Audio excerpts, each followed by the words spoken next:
Death Kit is pretty simple. 3 souls, 1 arena, and hungry soul eaters closing in from every direction.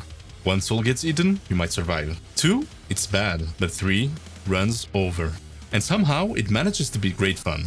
It's not all about how fast you fight, it's about how fast you can make the right decision. Most roguelikes ease you in. You start slow, pick up power-ups, goes through a few early waves. Even when you mess up, you usually get a few more chances. It's familiar and it works. But Death Kit doesn't believe in comfort. The pressure starts instantly and it never lets up. From the very first floor, you're asked to protect 3 souls while enemies come at you from every angle. Those souls are your lifeline. Each one contributes to breaking a seal that unlocks the next floor. The longer they stay alive, the faster the seal breaks. Each floor lasts 2 to 3 minutes, but only if you can keep the souls protected. Lose 1 and you'll have to hold out longer. Lose 2 and the final one slows to a crawl. 3 down, that's it. You can't really die in Death Kit though, as there's no HP bar on yourself. Plus, you're already dead anyway. Instead, getting hit slows time and you get stunned. And if enemies are anywhere near the center, that's when things start falling apart real fast. It sounds overwhelming, but Death Kit isn't just fast, the game is also fair. It's clear, readable, reactive, but only if you can keep up. Each enemy plays a role. Some shoot from a distance, others drop traps, some sprint straight for your souls. And your main way to deal with all of this is knockback. Every attack sends enemies flying, buying you space to breathe and reposition. You're not just killing enemies, you're managing pressure, creating space and taking control of the room. But then the situation shifts. 1 soul surrounded, and you got half a second to decide. Do you try and protect it immediately, or dive into a swarm of soul eaters to charge up rage, or risk moving away, letting 2 souls hold the seal alone? The tension never disappears, and that's what makes Death Kit so great. The game has pressure, yes, but it also focuses on clarity and decision making. It forces you into a state of flow. You don't have time for planning, you're just reacting and trying to save your souls to break the room seals as soon as possible. And those moment-to-moment decisions are built on what is surprisingly smart design.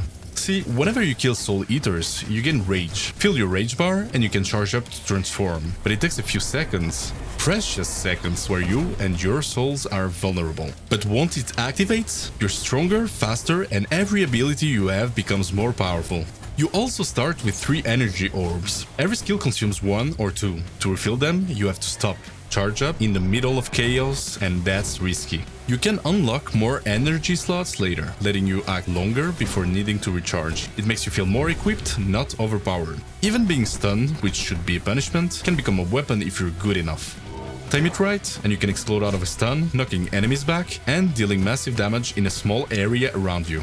Some dead enemies also matter. Specific soul eaters in each room leave corpses that you can use to affect other soul eaters with a bunch of effects. Sticky glue, gravity wells, explosions, things that reshape the battlefield. So in the middle of chaos, killing a specific soul eater might turn into an opportunity to deal more effectively with the others. And if all feels lost, souls can also become immune for a few seconds, which gives you some breathing room to take your time and consider what's your next move. But where Death Kit falls short is in its meta progression. After each run, you gather death energy. You spend it in the Book of Death to unlock new powers and passive upgrades. It's not endless though, and it's definitely not deep. You get 1 ability unlocked per run at least, and it boosts to either your melee damage or your ability damage and the number of energy orbs you have available, or your rage form damage. You need to adapt to whatever ability you can get, while deciding which stat you value the most. Now, Death Kit is not really trying to compete with the biggest roguelikes. Instead, it's focusing on what it does best. Fast reads, fast decisions, and fun arcade-style gameplay. You're never thinking about a build, you're dealing with survival every damn second. But even with its clear shortcomings, the whole game feels more polished than I would have expected.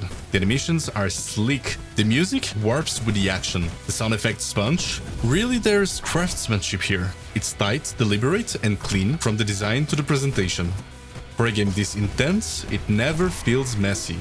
Could it have more? Sure. More powers, more floor types, more enemy patterns. Currently, it's a rather short ride. But I can't deny how great the game plays. It's really a testament to what Focus can do in the indie game space. This isn't just another arena-based roguelite. It's really a decision-making simulator in disguise, and I'm all in for it.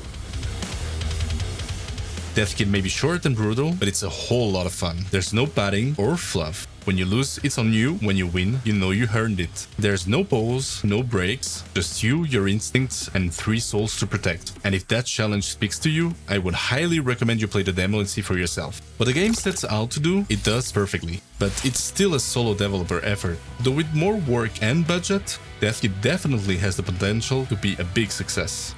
And if you like the video and want to see other cool indie games, subscribe for more.